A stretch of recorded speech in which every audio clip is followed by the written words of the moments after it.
इदम श्री सद्गुरुवे नमः। सभी को प्रणाम। पिछले ऑडियो में हमने सुना तैलंग स्वामी ने राजा को अपने मन को अगली सुबह 4 बजे लेकर आने को कहा।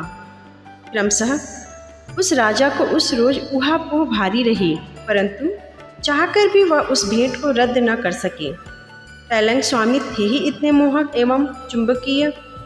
राजा को रात भर यही लगता रहा कि कोई अद्भुत चुंबक उन्हें अपनी ओर खींच रहा है। 4 बजने से पहले ही वह बिस्तर से उठ बैठा और कहने लगा, मैं उनके पास जाऊंगा जरूर।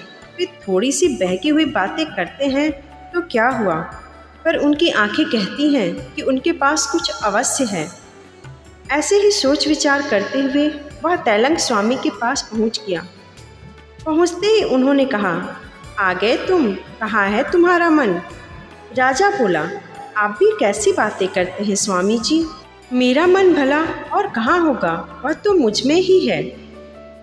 तैलंग स्वामी बोले, अच्छा, तो पहले तो इस बात का निर्णय हो गया कि तुम्हारा मन तुम में ही है, तो अब दूसरी बात मेरी कही हुई करो। अब आंखें बंद करके खोजो जरा कि मन कहाँ है। तुम उसे ढूंढ लो कि वह कहाँ है, तो फिर उसी क्षण मुझे बता देना, मैं उसे शांत कर दूंगा। उस राजा ने तैलंग स्वामी का कहा मानकर आंखें बंद कर ली और कोशिश करता गया देखने की और देखने की। जितना ही वह भीतर झांकता गया उतना ही उसे होश आता गया कि वहाँ कोई मन नहीं है, बस एक क्रिया मात्र है, सोचने की क्रिया, आशाओं, अभिलाषाओं, कामनाओं, कल्पनाओं की क्रिया।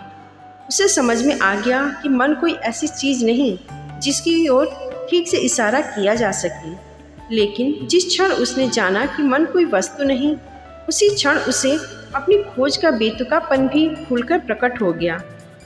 बात साफ हो गई कि जब मन कुछ है ही नहीं तो फिर इसके बारे में कुछ किया ही नहीं जा सकता।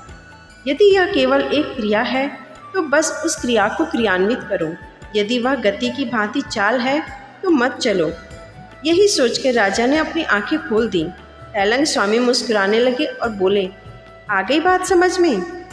अब आगे से जब भी तुम महसूस करो कि तुम अशांत हो, बस जरा भीतर झांक लेना। यह झांकना ही, यह अवलोकन ही मन की गति को थाम देता है।